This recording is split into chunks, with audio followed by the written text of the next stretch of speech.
Now I want to turn things to Germany, where at least 2 people have been killed and dozens more injured after a car drove into a crowd at a Christmas market. The incident happened in the town of Magdeburg just after 7 p.m. local time. And the CBC's Sarah Galashan is tracking the developments for us from our breaking news desk. Sarah, this is such a frightening scene that we're seeing. The details of this, obviously very disturbing, this being right during the holiday season. What's the latest on this incident?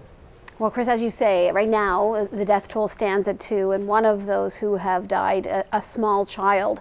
Officials locally saying that there are at least 68 others who have been injured, and among those there are 15 who are critically injured. And so we continue to watch that number in terms of the death toll to see where that might go.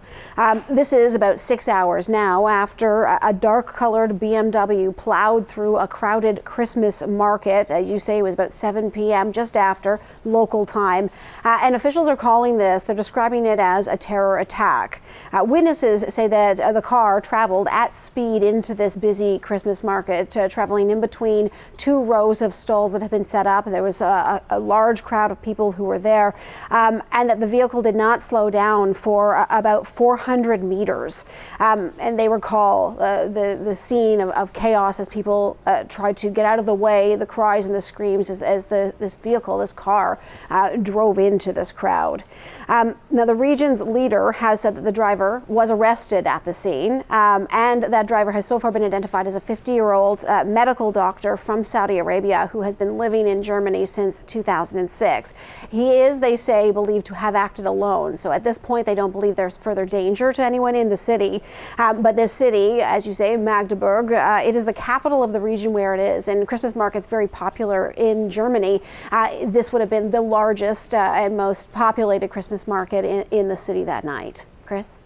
Tragic details that you're laying out, and a lot of our audience will likely remember that this is not the first time Germany has suffered an attack on a Christmas market.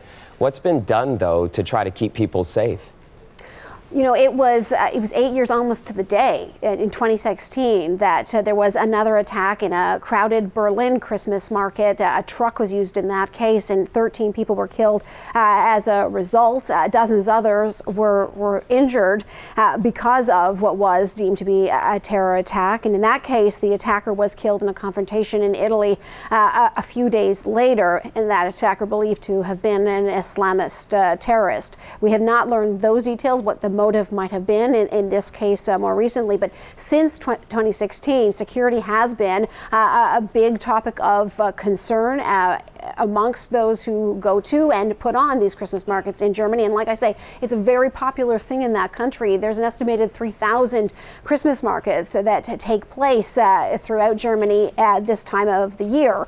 And the security measures that have been implemented are widespread throughout the country, including ramps to prevent vehicles from being able to drive into Christmas markets, as well as what they call heavy bollards that are set up to prevent a vehicle, any kind of vehicle, from entering. And from what I've been reading, some of those security measures were certainly in place in this Magdeburg Christmas market or outside of it. So no doubt that is going to be a point of questioning in the days to come, in particular tomorrow. We know that the Chancellor of Germany is expected to be in that city tomorrow in the aftermath of all of this, likely, as I say, facing those kinds of questions and concerns.